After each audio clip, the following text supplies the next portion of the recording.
여러분은 한국 병원 하면 어떤 게 떠오르시나요? 사실 오래 기다리거나 의사 선생님이 아픔을 가볍게 생각해 서운할 때도 있습니다. 한국의 의료 수준이 높다고는 하지만 정작 우리에겐 실감이 잘 안 될 때가 많죠.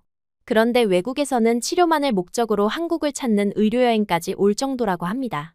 심지어 몇몇 대형 병원은 이런 외국인 환자들을 위해 VIP 병동을 따로 운영한다는데요. 오늘 사연의 주인공은 영국에서 시한부 판정을 받은 한 젊은 여성입니다.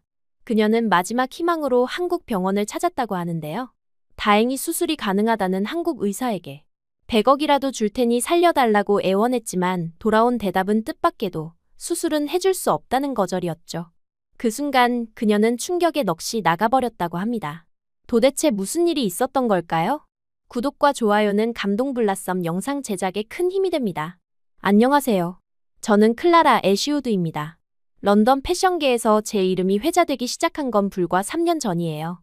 그때만 해도 제가 이렇게 될 줄은 몰랐습니다. 런던 패션 위크에서 첫 컬렉션을 선보였을 때 관객들의 박수갈채가 귓가에 울려 퍼졌어요. 그날의 환희를 아직도 잊을 수 없습니다. 그날 이후 저는 제 브랜드 클라라 모먼트를 키우는데 온 열정을 쏟아부었어요. 아침 6시에 일어나 밤 2시에 잠들기를 반복했습니다. 가끔은 새벽까지 디자인 스케치를 하다 소파에서 그대로 잠들기도 했어요. 샤워할 시간도 아까웠습니다. 저는 가난한 집안의 능력 없는 아버지 때문에 어머니는 도망갔고 아버지 역시 술을 마시고 들어오면 너 같은 건 태어나지 말았어야 해. 같은 이야기만 들었습니다. 성인이 되기도 전에 집을 나와 독립해서 살았고 저는 모든 불행은 가난에서 오고 뭐든지 돈이면 다 해결된다고 생각했습니다. 그리고 돈에, 일에 집착했죠.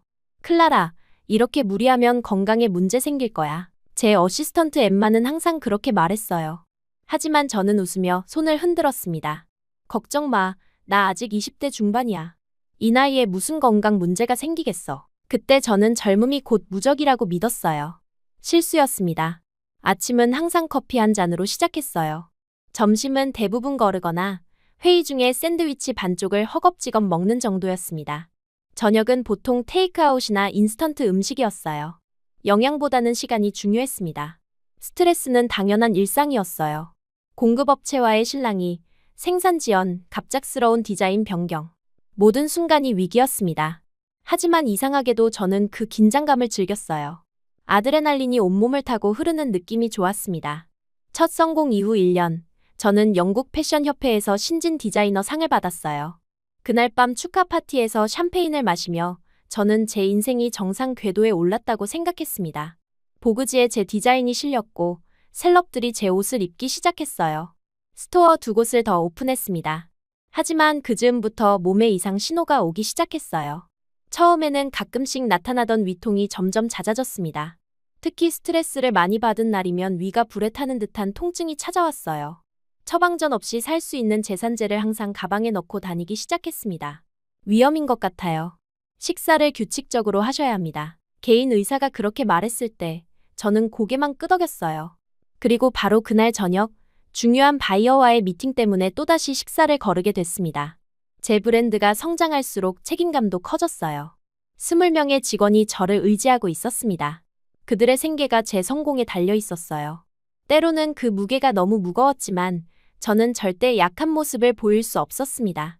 클라라 애쉬우드의 성공 비결은 끊임없는 혁신과 완벽주의에 있다. 패션 매거진이 저를 그렇게 묘사했을 때 저는 웃으며 인터뷰에 응했어요. 사실 그 완벽주의는 저를 갉아먹고 있었습니다. 하나라도 마음에 들지 않으면 밤을 새워 다시 작업했어요. 컬렉션 발표 직전에는 일주일 내내 하루 3시간도 채 자지 못할 때가 많았습니다. 위통에 이어 가슴 통증도 찾아왔어요. 처음에는 심장 문제인가 걱정됐지만 의사는 스트레스성 증상이라고 했습니다. 약을 처방받아 먹기 시작했지만 효과는 미미했어요. 아마도 약을 먹으면서도 스트레스 원인을 제거하지 않았기 때문일 겁니다. 2년 차에 접어들면서 제 브랜드는 국제적 주목을 받기 시작했어요.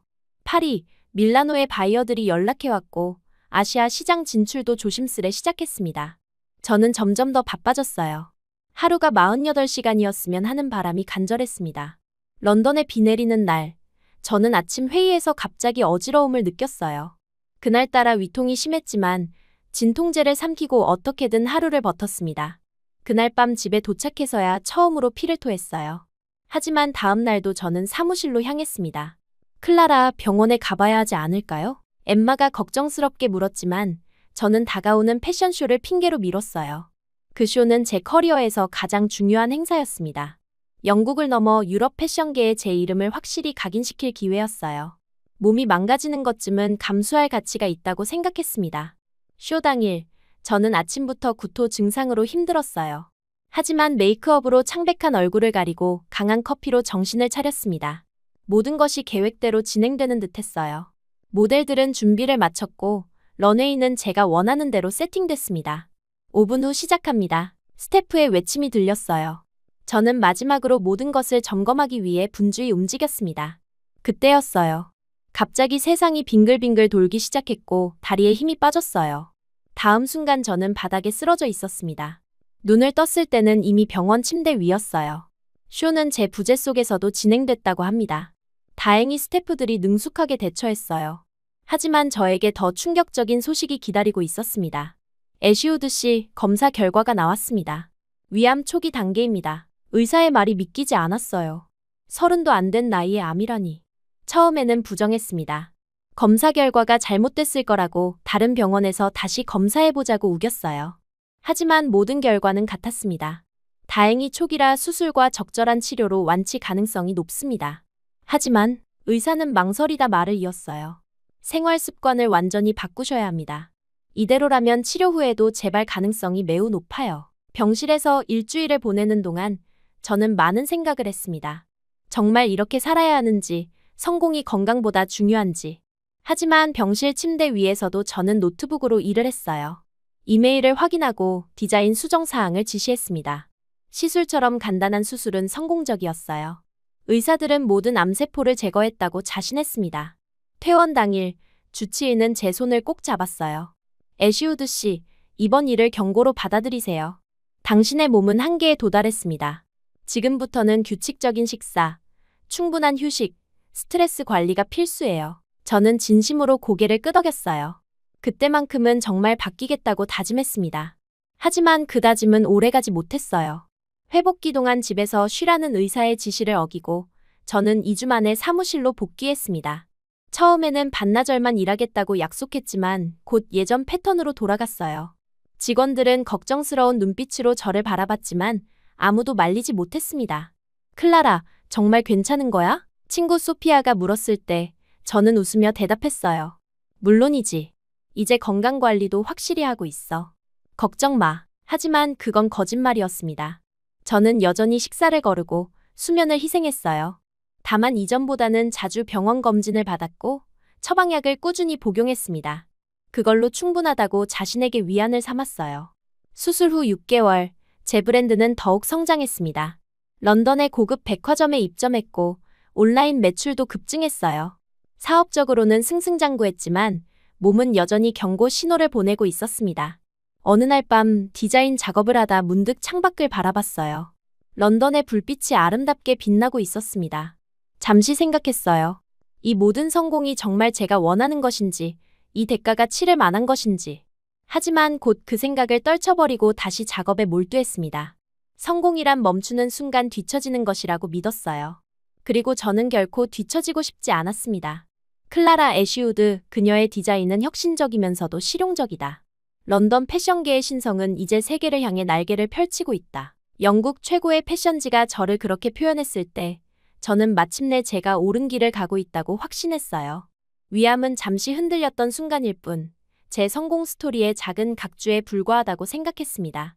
그것이 얼마나 위험한 자만이었는지 그때는 알지 못했어요. 수술 후 1년 반이 지났어요. 제 브랜드는 유럽을 넘어 아시아까지 진출했고 매출은 2배로 뛰었습니다. 뉴욕 패션위크 참가를 앞둔 어느 날 아침이었어요. 갑자기 찾아온 극심한 복통의 바닥을 뒹굴었습니다. 처음에는 단순 위경련이라 생각했어요.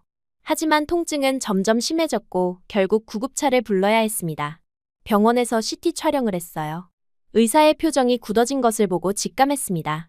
뭔가 심각한 일이 일어났다는 것을요. 결과는 충격적이었어요. 위암이 재발했고 이미 주변 림프절로 전이가 시작됐다는 것이었습니다. 애쉬우드 씨, 정말 유감입니다. 암이 상당히 진행된 상태예요. NHS 종양 전문의는 무거운 표정으로 말했어요. 수술만으로는 충분하지 않다고 했습니다. 항암 치료가 필요하지만 이미 전이가 시작된 상황에서는 효과를 장담할 수 없다고 했어요. 그의 눈빛에서 읽을 수 있었습니다. 그는 제게 많은 시간이 남지 않았다고 생각하고 있었어요. 대략 얼마나 남았나요? 제 질문에 의사는 한참을 망설였습니다. 치료에 따라 다르지만 1년에서 길어야 2년 정도로 봐야 할 것 같습니다. 그 순간 세상이 무너지는 것 같았어요. 35의 나이에 시한부 선고를 받다니. 모든 것이 꿈처럼 비현실적이었습니다. 병원 침대에 누운 채 창밖을 바라봤어요. 런던의 흐린 하늘이 제 기분처럼 우울해 보였습니다. 엠마와 소피아가 병실을 찾아왔지만 제대로 대화할 기력도 없었어요. 그저 기계적으로 고개를 끄덕이며 그들의 위로를 받아들였습니다. 이대로 포기할 수는 없었어요. 저는 돈이 있었고 이런 상황에서 돈이 해결해 줄 거라 믿었습니다. 퇴원 후 즉시 영국 최고의 민간 병원들을 찾아다녔어요. 그러나 답변은 크게 다르지 않았습니다. 증상 완화와 삶의 질 향상을 위한 치료. 그것은 사실상 완치를 포기한다는 의미였어요. 미국이나 독일에 더 좋은 치료법이 있을 거예요. 소피아의 제안에 따라 해외 병원들에도 연락을 취했습니다. 몇몇 병원에서는 실험적 치료를 제안했지만 성공률은 낮았고 비용은 천문학적이었어요. 제 통장에는 수백만 파운드가 있었지만 그 돈으로 제 생명을 살 수는 없었습니다. 아이러니하게도 제가 그토록 믿었던 돈이면 모든 것을 살 수 있다 는 신념이 무너지는 순간이었어요. 클라라, 내 친구 중에 한국에서 치료받고 완치된 사람이 있어. 어느 날 소피아가 찾아와 말했습니다. 그녀의 친구는 영국에서 간암으로 시한부 판정을 받았지만 한국에서 수술과 치료를 받고 5년째 건강하게 살고 있다고 했어요. 처음에는 반신반의했습니다. 하지만 지푸라기라도 잡는 심정으로 더 알아보기로 했어요. 소피아를 통해 연락처를 받아 그 친구와 통화했습니다. 그는 서울의 한 대학병원을 강력히 추천했어요. 특히 위암 분야에서 세계적인 명성을 가진 의사가 있다고 했습니다. 한국 의사들은 접근 방식이 다릅니다. 그들은 포기하지 않아요. 그의 말이 제 귀에 박혔어요. 다음 날 바로 그 병원에 이메일을 보냈습니다. 놀랍게도 빠른 답변이 왔어요. 제 의료 기록을 검토한 후 화상 상담을 제안했습니다. 화상 상담 날, 저는 긴장된 마음으로 노트북 앞에 앉았어요. 스크린 너머로 나타난 한국인 의사는 예상보다 젊어 보였습니다. 김성현 교수라고 자신을 소개했어요. 그는 유창한 영어로 제 상태에 대해 질문했고 영국에서 받은 진단 결과를 꼼꼼히 검토했습니다. 애쉬우드 씨, 확실히 상황이 좋지는 않습니다만 아직 희망이 있어요. 그의 말에 저는 눈물이 핑 돌았습니다. 한 달 넘게 들어보지 못한 희망이라는 단어였어요. 그는 한국에서 시행하고 있는 특수수술법과 표적 항암 치료에 대해 설명했습니다. 영국에서는 시도조차 하지 않았던 접근법이었어요. 한국으로 오실 수 있습니까? 직접 검사하고 정확한 치료 계획을 세워야 합니다. 망설일 이유가 없었어요. 일주일 후 저는 인천공항에 도착했습니다. 소피아가 동행해 주었어요. 병원에 도착하자마자 김성현 교수팀의 종합검진을 받았습니다. 이틀 뒤 결과가 나왔어요. 예상보다는 상태가 나쁘지 않습니다. 수술과 표적 치료를 병행하면 5년 생존율이 40% 정도로 볼 수 있어요. 40%라 영국에서 들었던 10% 미만보다는 훨씬 희망적인 수치였어요. 그러나 김 교수는 이어서 충격적인 말을 했습니다. 하지만 애쉬우드 씨, 솔직히 말씀드리자면 수술만으로는 의미가 없습니다. 당신의 생활 습관과 스트레스 수준이 그대로라면 아무리 성공적인 수술을 해도 1년 내에 다시 재발할 확률이 매우 높아요. 저는 그런 수술은 하고 싶지 않습니다. 순간 귓가에서 윙 소리가 났어요. 이게 무슨 말도 안 되는 소리인가요? 제가 죽어가고 있는데 생활 습관을 문제 삼다니요. 잠깐만요. 제대로 이해했는지 모르겠네요. 제가 지금 죽을 수도 있다고요. 당신이 살릴 수 있다면서요? 목소리가 떨렸습니다. 돈이 문제라면 얼마든지 지불할 수 있어요. 1억이든 10억이든 100억이든 상관없습니다. 그냥 살려만 주세요. 그의 표정은 변하지 않았어요. 오히려 더 단단해졌습니다. 애쉬우드 씨, 돈은 문제가 아닙니다. 저에게 1,000억 원을 준다고 해도 마찬가지예요. 당신이 근본적으로 바뀌지 않으면 저는 수술하지 않겠습니다. 나도 모르게 탁자를 내리쳤어요. 당신이 대체 누구라고 그런 결정을 해요? 의사면 그냥 환자 살리는 게 의무 아닌가요? 내가 어떻게 사는지는 내 문제라고요. 김 교수는 침착하게 대답했습니다. 맞습니다. 당신의 삶은 당신 문제예요. 그리고 제 수술은 제 문제입니다. 저는 당신을 일시적으로 살리는 게 아니라 진정으로 살리고 싶어요. 하지만 당신도 스스로를 살리려는 의지가 있어야 합니다. 눈물이 왈칵 쏟아졌어요. 지금까지 돈으로 해결하지 못한 일이 없었는데 이제 와서 내 생명까지도 돈으로 살 수 없다니. 김 교수는 차분하게 설명했습니다. 그가 원하는 건 단순히 수술 동의서가 아니라 제 삶의 방식을 완전히 바꾸겠다는 약속이었어요. 규칙적인 식사, 충분한 수면, 스트레스 관리, 그리고 무엇보다 일에 대한 집착을 버리는 것. 그것은 제가 지난 10년간 살아온 방식을 완전히 뒤집는 일이었습니다. 병원 복도를 홀로 걸으며 생각에 잠겼어요. 이 의사는 미쳤을까요? 아니면 정말 내 상태를 제대로 보고 있는 걸까요? 소피아는 그의 말이 맞다며 저를 설득했습니다. 처음으로 제 삶을 객관적으로 돌아보게 됐어요. 저는 정말 건강보다 일을 우선시했고 그 결과가 지금의 상황이었습니다. 호텔로 돌아와 창밖을 바라봤어요. 서울의 밤은 런던만큼이나 화려했습니다. 그 빛나는 도시 속에서 저는 처음으로 제 인생에서 가장 중요한 것이 무엇인지 진지하게 고민했어요. 성공, 명예, 돈, 아니면 그저 살아있다는 것. 다음 날 아침 김 교수를 다시 만났습니다. 그의 진료실에 들어서자마자 결심한 바를 말했어요. 선생님, 제가 약속합니다. 모든 것을 바꾸겠어요. 살고 싶습니다. 그제서야 그의 굳은 표정이 조금 풀렸어요. 그는 고개를 끄덕였습니다. 그럼 함께 싸워봅시다, 애쉬우드 씨. 수술 전날 밤, 저는 병실 창문을 통해 서울의 밤하늘을 바라봤어요. 낯선 도시, 낯선 나라에서 제 생명을 걸고 모험을 하는 기분이었습니다. 지난 몇 년간 런던에서 쌓아올린 제국이 멀게만 느껴졌어요. 엠마에게서 온 메시지를 확인했습니다. 회사는 제 부재 중에도 잘 돌아가고 있다고 했어요. 한편으로는 안심이었지만 다른 한편으로는 씁쓸했습니다. 제가 없어도 세상은 계속 돌아간다는 사실이 현실적으로 다가왔어요. 수술 당일 아침 김성현 교수가 마지막 점검을 위해 병실에 들렀습니다. 그는 여전히 진지했지만 눈빛에서 따뜻함이 느껴졌어요. 준비됐나요, 애쉬우드 씨? 제가 고개를 끄덕이자 그가 미소 지었습니다. 좋아요. 제가 약속한 대로 최선을 다하겠습니다. 당신도 약속 지키세요. 수술실로 이동하며 마지막으로 생각했어요. 이 의사를 선택한 것이 정말 옳은 결정이었을까? 하지만 이미 돌이킬 수 없는 강을 건너고 있었습니다. 마취가 들어오면서 의식이 흐려졌어요. 깨어났을 때는 모든 것이 끝나 있기를 바랐습니다. 눈을 떴을 때 먼저 느낀 것은 통증이었어요. 온몸이 불에 타는 듯 했습니다. 흐릿한 시야로 주변을 살폈어요. 중환자실이었고 소피아가 제 손을 잡고 있었습니다.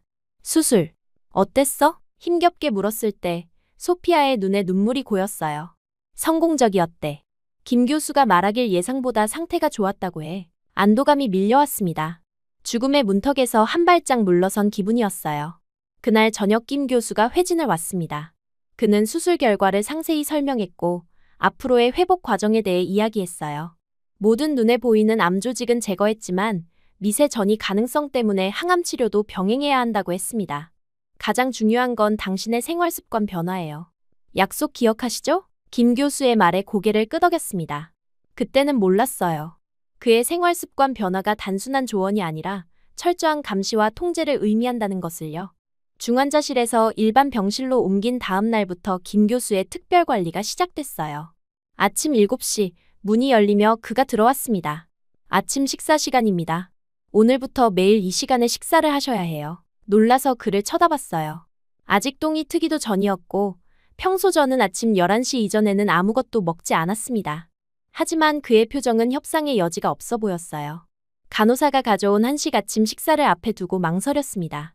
김 교수는 가지 않고 그 자리에 서서 저를 지켜봤어요. 다 드실 때까지 기다리겠습니다. 그의 태도에 화가 났지만 수술 후 상태로는 항의할 기력도 없었어요.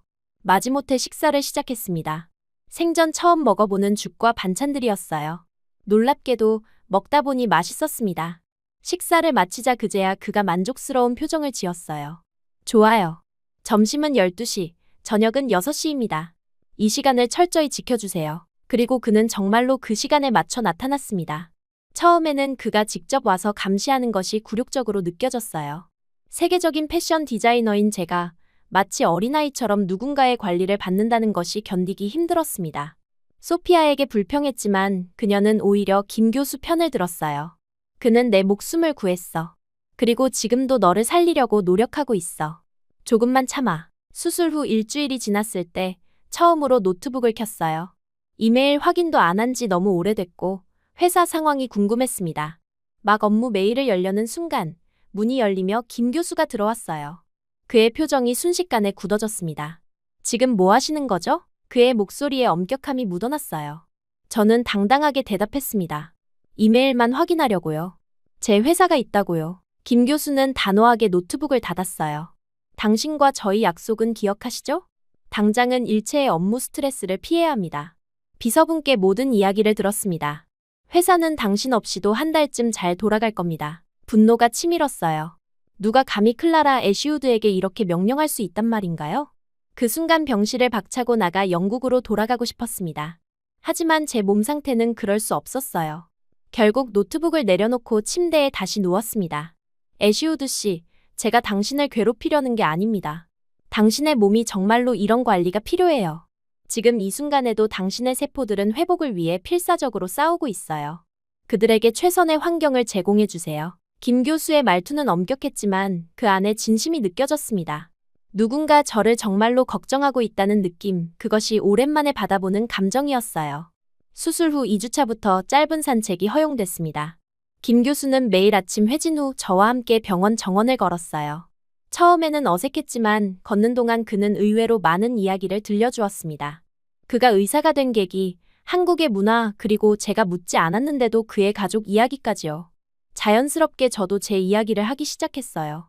어린 시절 끔찍했던 기억, 패션 디자이너의 꿈을 갖게 된 계기, 런던에서의 첫 성공. 그동안 바쁘다는 핑계로 누구와도 나누지 않았던 이야기들이었습니다. 당신이 그렇게 치열하게 살았던 이유가 있었군요. 어느 날 산책 중 그가 말했어요. 그 말에 문득 생각했습니다. 제가 그토록 성공을 갈망했던 진짜 이유가 무엇이었는지요. 행복? 아니면 아버지에게 인정받고 싶었던 걸까요? 어쩌면 그동안 저는 단 한 번도 제 삶을 돌아볼 시간을 갖지 않았던 건지도 모릅니다. 수술 후 3주차부터 가벼운 항암 치료가 시작됐어요. 약해진 몸은 이 가벼운 약조차 힘들게 받아들였습니다. 메스꺼움, 극심한 피로감, 거울을 볼 때마다 낯선 사람이 저를 바라보는 것 같았습니다. 런던의 화려한 파티에서 주목받던 클라라 애쉬우드는 어디로 사라진 걸까요? 제 자신이 초라하게 느껴졌어요. 하루는 특히 기분이 좋지 않아 식사를 거부했습니다. 김 교수가 평소처럼 점심시간에 들어왔을 때 저는 이불을 뒤집어 쓴 채등을 돌렸어요. 그는 한참 동안 말없이 서 있더니 조용히 의자에 앉았습니다. 애쉬우드 씨, 당신이 지금 느끼는 감정들 모두 정상입니다. 그의 목소리가 부드러워졌어요. 암투병은 육체적 고통만큼이나 정신적 고통도 큽니다. 당신은 지금 정체성의 위기를 겪고 있어요. 그것도 회복 과정의 일부입니다. 잠시 침묵이 흐른 후 그가 말을 이었습니다. 저도 암을 앓은 적이 있어요. 레지던트 시절이었죠. 그때 저도 당신처럼 모든 것을 포기하고 싶었습니다. 놀라서 그를 돌아봤어요. 그의 눈에 깃든 이해와 공감이 느껴졌습니다. 그날 처음으로 김 교수에게 진심으로 마음을 열었어요. 제 두려움, 불안, 그리고 미래에 대한 불확실성까지 모든 것을 털어놓았습니다.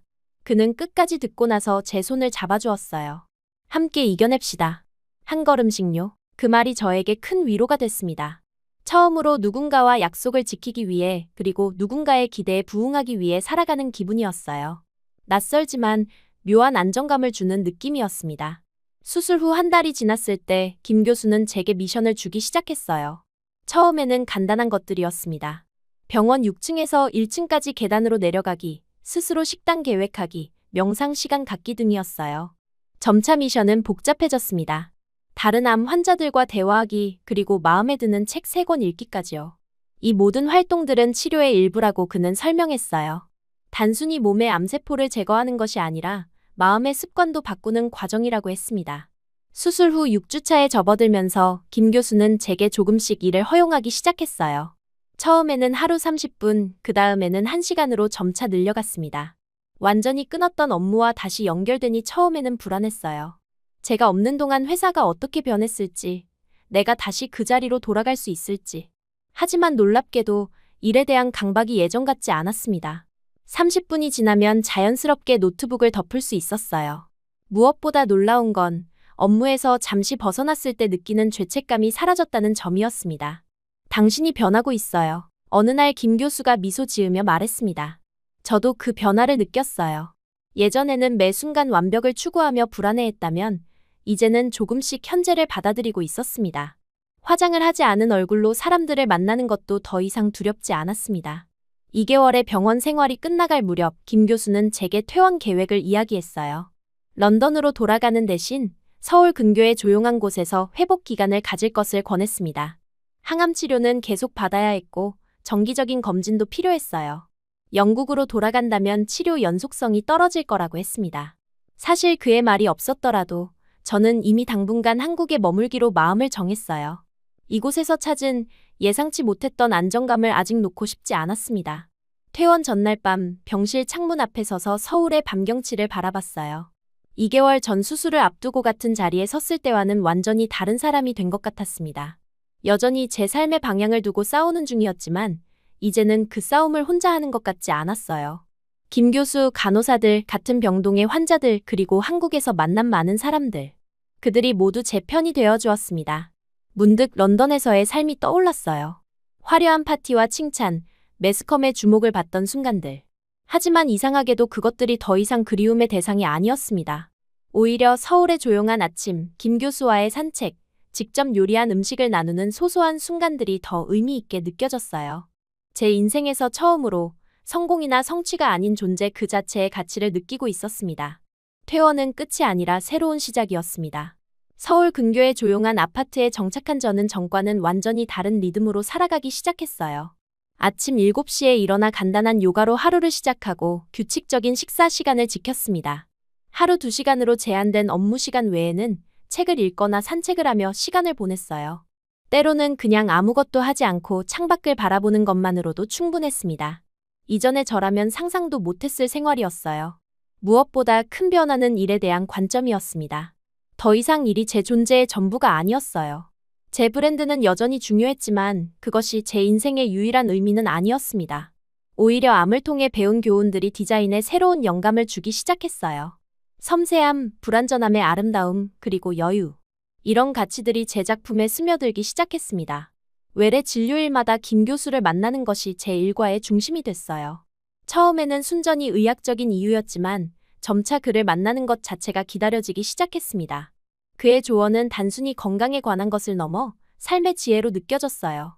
언제부턴가 진료 후에 함께 커피를 마시며 대화하는 시간이 늘어났습니다. 그와 함께 있으면 안정감을 느꼈어요. 누군가에게 기대어 본 적이 거의 없었던 제가 조금씩 그에게 의지하고 있었습니다. 자신을 돌보는 법을 배우면서 저는 다른 사람들에 대한 태도도 변화하기 시작했어요.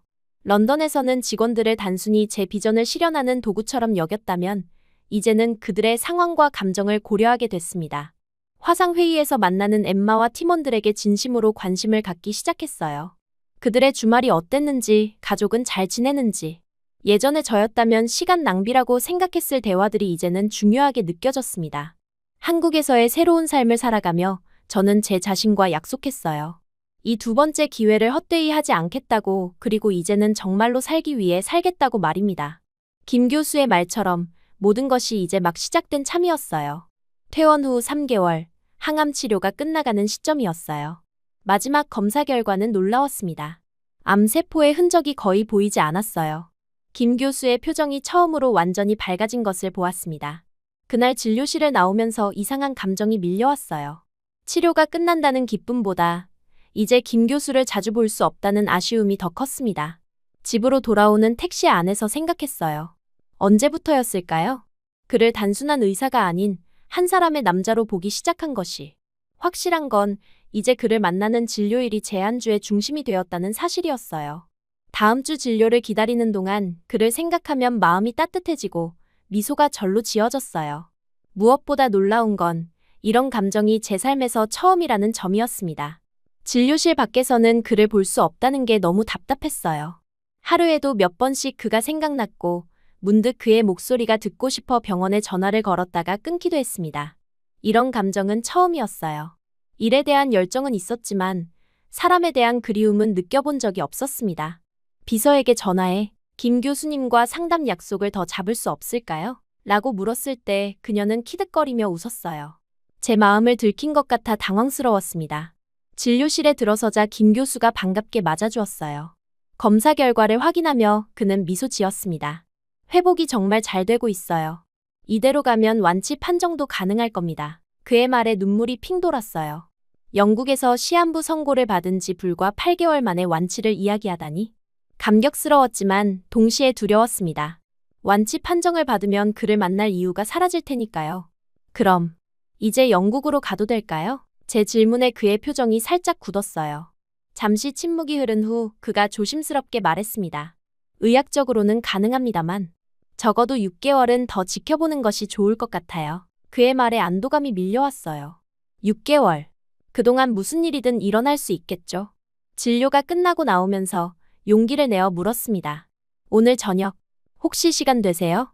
제가 감사의 마음으로 식사 대접을 하고 싶어요. 김 교수는 놀란 듯했지만 미소와 함께 수락했어요.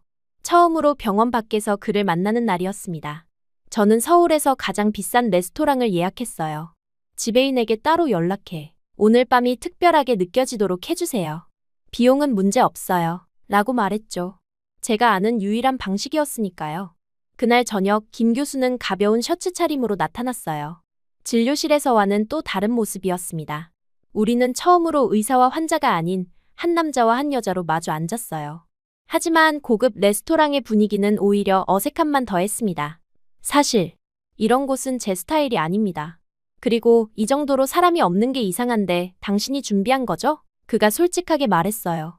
그 말에 민망함이 밀려왔지만 그는 이내 미소를 지었습니다. 당신의 마음은 충분히 감사하지만 제가 아는 더 좋은 곳이 있어요. 괜찮으시다면. 그의 말에 순간 당혹스러웠지만 어쩐지 안심이 됐어요. 어린 시절부터 돈으로 사람들의 호감을 사려 했던 제 습관을 그는 너무나 쉽게 간파했습니다. 그렇게 우리는 강남의 고급 레스토랑을 떠나 한강 근처의 소박한 포장마차로 향했어요. 거기서 우리는 소주와 함께 해물파전을 나눠 먹었습니다. 화려한 셰프의 요리보다 이 소박한 음식이 훨씬 맛있게 느껴졌어요. 애쉬우드 씨, 한국에서의 생활은 어떠세요? 그가 물었을 때 저는 진심으로 대답했습니다. 제 인생에서 가장 평화로운 시간을 보내고 있어요. 그리고 제발 클라라라고 불러주세요. 그날 밤 우리는 많은 이야기를 나눴어요. 그의 어린 시절, 의사가 된 계기, 그리고 암을 이겨낸 경험까지. 진료실에서 나눈 대화와는 또 다른 깊이가 있었습니다. 술 기운을 빌려 용기를 내어 물었어요. 성현 씨, 제가 당신을 너무 의식하고 있다는 걸 알고 계신가요? 제 질문에 그는 잠시 말을 잇지 못했어요. 그러다 미소를 지으며 말했습니다. 알고 있어요. 그리고 솔직히 저도 당신을 많이 생각하고 있습니다. 그 후로 우리는 공식적인 진료일 외에도 종종 만나기 시작했습니다. 한강에서의 자전거 타기, 북촌 한옥마을 산책, 그리고 김 교수. 아니, 이제는 성현이라고 부르게 된 그와 함께하는 소소한 일상이 쌓여갔어요. 그와 함께할 때면 런던의 화려했던 삶이 마치 다른 사람의 이야기처럼 느껴졌습니다. 어느 날 저는 용기를 내 그에게 정식으로 마음을 표현하기로 했어요. 특별한 자리를 마련하고 싶어 고급 레스토랑을 예약했고 비싼 선물도 준비했습니다. 그날 그가 도착했을 때 저는 준비한 명품 시계를 건넸어요. 성현 씨, 이건 감사의 마음으로. 그러나 그는 선물 상자를 보자마자 고개를 저었습니다. 클라라, 왜 늘 물질적인 것으로 마음을 표현하려고 하죠? 당신의 진심만으로도 충분해요. 제 얼굴이 화끈거렸어요. 그는 부드럽게 제 손을 잡았습니다. 사람들이 당신을 좋아하는 건 당신이 돈이 많아서가 아니에요. 당신 자체로 충분히 사랑받을 자격이 있어요. 그의 말에 눈물이 났습니다. 어린 시절부터 저는 돈으로 사랑을 살 수 있다고 믿어왔어요. 아버지의 무관심을 견디기 위해, 친구들의 관심을 사기 위해 늘 그랬습니다. 하지만 그의 말은 제 영혼의 가장 깊은 곳을 건드렸어요. 성현의 권유로 저는 오랫동안 연락하지 않았던 아버지에게 전화를 걸었어요. 처음에는 어색하고 힘든 대화였습니다. 하지만 몇 번의 통화 끝에 저는 용기를 내어 아버지를 한국으로 초대했어요. 놀랍게도 그는 수락했습니다. 아버지가 서울에 도착한 날, 저는 무척 긴장했어요. 공항에서 그를 맞이했을 때 그는 예전보다 훨씬 늙어 보였습니다. 그도 저를 보고 놀란 듯했어요. 암 치료로 인해 제 모습도 많이 변해 있었으니까요. 클라라, 많이 변했구나. 그가 말했어요. 호텔로 가는 길에 우리는 거의 말을 하지 않았습니다. 다음 날, 성현은 저희를 함께 식사하자고 초대했어요. 아버지는 처음에는 경계하는 듯했지만 성현의 따뜻한 성품에 점차 마음을 열기 시작했습니다. 셋이 함께 식사를 하던 중 아버지가 갑자기 말했어요. 미안하다, 클라라. 내게 제대로 된 아버지가 되어주지 못해서. 그 말에 제 마음이 무너졌습니다. 평생 기다려온 말이었어요. 눈물을 참으며 대답했습니다. 저도 이해해요. 아버지도 힘드셨을 거예요. 그날 밤 우리는 오랜 시간 이야기를 나눴어요. 아버지는 어머니가 떠난 후의 고통, 자신의 무능함에 대한 자책 그리고 그 모든 것을 저에게 투사했던 부끄러운 기억들을 털어놓았습니다. 완벽한 화해는 아니었지만 새로운 시작이었어요. 성현은 그 과정을 조용히 지켜보며 저를 지지해 주었습니다. 한국에서의 시간이 6개월을 넘어가면서 영국의 회사엔 제가 필요하다고 판단했어요. 새 컬렉션 준비도 시작해야 했어요. 하지만 저는 망설였습니다. 런던으로 돌아간다는 것은 성현과 헤어진다는 의미였으니까요. 고민 끝에 저는 성현에게 솔직하게 제 마음을 털어놓기로 했어요. 한강이 내려다 보이는 카페에서 저는 떨리는 마음으로 말을 꺼냈습니다. 성현 씨, 제가 당신을 좋아해요. 아니, 사랑해요. 이런 감정은 처음이라 어떻게 표현해야 할지 모르겠네요. 저, 당신과 함께 있고 싶어요. 제 고백에 그는 잠시 말을 잇지 못했어요. 그 침묵의 시간이 너무 길게 느껴졌습니다. 결국 그가 입을 열었어요. 클라라, 저도 당신을 좋아합니다. 하지만, 그의 하지만의 가슴이 철렁 내려앉았어요. 예상했던 거절이 이어질 거라 생각했습니다. 우리가 사는 세계는 너무 달라요. 당신은 세계적인 디자이너고, 저는 그저 한국의 평범한 의사일 뿐입니다. 그의 말에 웃음이 나왔어요. 세계적인 디자이너였던 제가 죽음의 문턱에서 한국의 평범한 의사에게 구원받았다는 사실이 얼마나 아이러니한가요? 성현 씨, 제가 누구인지는 중요하지 않아요. 중요한 건 당신 곁에 있을 때 제가 누구로 존재하는가 하는 거죠. 그리고 당신 곁에서 저는 그저 클라라로 존재할 수 있어요. 디자이너도 성공한 사업가도 아닌 그냥 한 사람으로서의 클라라로요. 제 말에 그의 눈에 감동의 빛이 어렸습니다. 저는 용기를 내어 그의 손을 꼭 잡았어요. 당신을 만나기 전까지 저는 모든 것을 돈으로 해결할 수 있다고 믿었어요. 아픔도, 외로움도, 인간관계도. 하지만 당신은 달랐죠. 제 돈에 전혀 관심이 없었고, 오히려 제가 가진 것보다 제 자신에 더 가치를 두었어요. 그래서 제가 당신에게 더 끌렸는지도 몰라요. 그날 우리는 처음으로 서로를 끌어안았어요. 그의 품에 안겼을 때 이것이 제가 평생 찾아 헤맸던 안식처라는 확신이 들었습니다. 하지만 현실적인 문제는 여전히 남아 있었어요. 저의 회사는 런던에, 그의 일은 서울에 있었습니다. 서로 다른 나라, 다른 문화, 다른 언어. 그 모든 차이를 어떻게 극복할 수 있을까요? 고민 끝에 저는 과감한 결정을 내렸어요. 런던의 본사는 유지하되 서울의 지사를 설립하기로 했습니다. 그리고 제 자리는 엠마에게 물려주고 저는 크리에이티브 디렉터로만 활동하기로 했어요. 더 이상 모든 것을 컨트롤하려 하지 않고 팀을 믿고 권한을 위임하는 법을 배웠습니다. 이 결정을 엠마에게 알렸을 때 그녀의 반응은 예상 밖이었어요. 드디어 대표님이 행복해지는 모습을 보게 되다니 정말 기쁩니다. 화상회의에서 그녀는 웃으며 말했어요. 그리고 농담처럼 덧붙였습니다. 그 의사 선생님께 꼭 말씀해 주세요. 대표님을 꼭 데려가 달라고요. 솔직히 우리 모두 대표님이 병에 걸리기 전에는 악마의 패션 디자이너 같았거든요. 이제는 좀 편하게 일하고 싶어요. 모두가 웃음을 터뜨렸어요. 그 말을 들으니 묘하게 기분이 좋았습니다. 제가 변했다는 증거였으니까요. 과거에 저는 얼마나 까다롭고 완벽주의적인 상사였는지 그제서야 실감할 수 있었어요. 성현과의 관계가 깊어질수록 저는 그동안 미처 깨닫지 못했던 사실을 발견했어요. 제가 평생 이런 사람을 기다려왔다는 것을요. 제 고집과 이기심을 받아들이면서도 잘못된 방향으로 갈 때는 단호하게 바로잡아줄 수 있는 사람. 어쩌면 저는 늘 제 마음대로 했던 것이 아니라 누군가가 제게 아니라고 말해주길 간절히 원했던 건지도 모릅니다. 제가 강해 보이는 것과 달리 사실은 누군가의 따뜻한 지지와 때로는 단호한 제지가 필요했던 것 같아요. 우리의 관계가 1년을 넘어가던 어느 날, 성현은 제게 청혼했어요. 화려한 이벤트나 비싼 반지가 아니라 한강변 벤치에 앉아 간단하게 물었습니다. 클라라, 앞으로도 계속 함께 살아갈래요? 그 소박한 청혼이 세상의 어떤 화려한 프로포즈보다 값지게 느껴졌어요. 저는 망설임 없이 네, 라고 대답했습니다. 결혼식은 양가 가족들만 모인 조용한 자리에서 진행됐어요. 런던의 제 아버지도 한국을 방문해 함께 해주셨습니다. 놀랍게도 아버지도 참석했어요. 저와 만난 뒤에 그는 많이 변해 있었습니다. 술을 끊었고 더 건강해 보였어요. 식이 끝난 후 그가 제게 다가와 말했습니다. 내가 행복해 보여서 다행이구나. 아빠가 너무 미안하다. 작은 일이지만 새로 시작했다. 우리는 서로를 오랫동안 껴안았어요. 오랜 상처가 조금씩 아물기 시작했습니다. 결혼 후 우리는 서울과 런던을 오가며 생활하기 시작했습니다. 저는 한국어를 배우며 이 나라의 문화에 적응해 갔어요. 서로의 세계를 이해하고 존중하며 우리만의 새로운 세계를 만들어 나갔습니다. 2년이 지난 지금 저는 완치 판정을 받았어요. 영국에서 시한부 선고를 받은 그날이 마치 다른 생에 일어난 일처럼 느껴집니다. 이제 저는 매일 아침 일어나 옆에 누워있는 성현의 얼굴을 바라보며 감사함을 느껴요. 오늘도 살아있다는 것, 그와 함께한다는 것.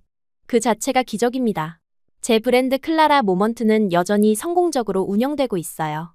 하지만 이제는 컬렉션마다 일정 수익을 암 환자들을 위한 재단에 기부하고 있습니다. 가끔 런던의 화려했던 시절을 떠올릴 때가 있습니다. 그때의 저는 성공했지만 결코 행복하지 않았어요. 돈과 명예를 위해 건강과 진정한 관계를 희생했죠. 하지만 이제는 알아요. 진짜 인생은 남들의 인정이나 물질적 성공이 아니라 사랑하는 사람과 함께 나누는 소소한 일상의 기쁨이라는 것을요. 어제 저녁 성현과 한강변을 산책하다 우연히 하늘에 떠있는 별똥별을 보았어요. 그는 제 손을 꼭 잡고 물었습니다. 소원을 빌었어요? 저는 고개를 저었어요. 더 이상 바랄 게 없어요. 지금 이 순간이 제가 원하던 모든 것이니까요. 한때 100억을 줘도 살 수 없던 시간이 이제는 사랑하는 사람과 함께하는 평범한 일상이 되었습니다. 그리고 그 시간 속에서 저는 마침내 진짜 삶의 의미를 찾았어요. 돈이 전부가 아니라는 것, 그리고 진정한 사랑은 어떤 가격표도 붙일 수 없다는 사실을요.